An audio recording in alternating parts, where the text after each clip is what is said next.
संघर्ष विराम समझौते के दूसरे चरण के लिए बातचीत शुरू करेंगे नेतन्याहू। लेबनान से वापस आई इजरायली सेना।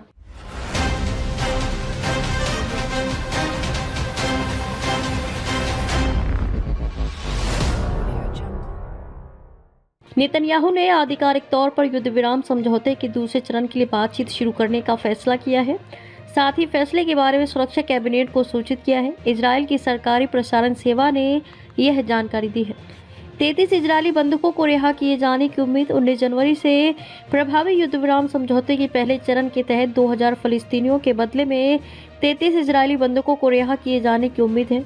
दूसरे चरण में शेष बंधकों की रिहाई, फलस्तीनी क्षेत्र से इजरायली बलों की पूर्ण वापसी और स्थायी युद्ध विराम के कार्यान्वयन पर ध्यान केंद्रित किए जाने की संभावना है।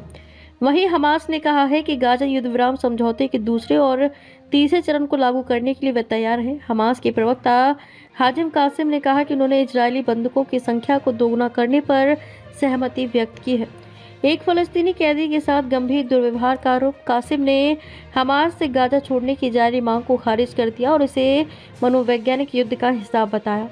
इस बीच इजरायली सैन्य अभियोजक ने एसटी टेमन जेल में एक फलस्तीनी कैदी के साथ गंभीर दुर्व्यवहार का आरोप लगाते हुए 5 आरक्षियों के खिलाफ अभियोग दायर किया है। वेस्ट बैंक में दमनात्मक कार्यवाही से दशकों में सबसे बड़ा विस्थापन। उत्तरी वेस्ट बैंक पर इजरायली सैन्य अभियानों के कारण हजारों फलस्तीनी विस्थापित हुए हैं।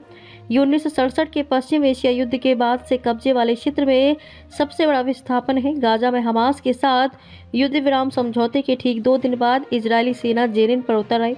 सेना ने तुलकरम, फारा और नूर शम्स सहित कई अन्य निकटवर्ती शहरों में अधिक गहराई तक और बलपूर्वक प्रवेश किया, जिससे परिवार बिखर गए और इजरायल निर्माण को लेकर 1948 के युद्ध की कड़वी यादें ताज़ा हो गईं। मानवतावादी अधिकारियों का कहना है कि उन्होंने 1967 के पश्चिम एशिया के युद्ध के बाद से वेस्ट बैंक में इस तरह का विस्थापन नहीं देखा।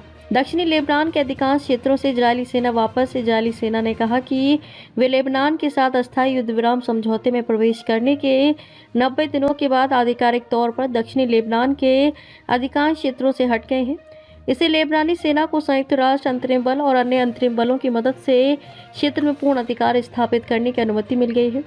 इस बीच लेबनान के स्वास्थ्य मंत्रालय ने कहा कि सीमावर्ती शहर एता अल शाह पर इजरायली ड्रोन हमले में एक व्यक्ति की मौत हो गई। 33 इजरायली बंधकों को रिहा किए जाने की उम्मीद।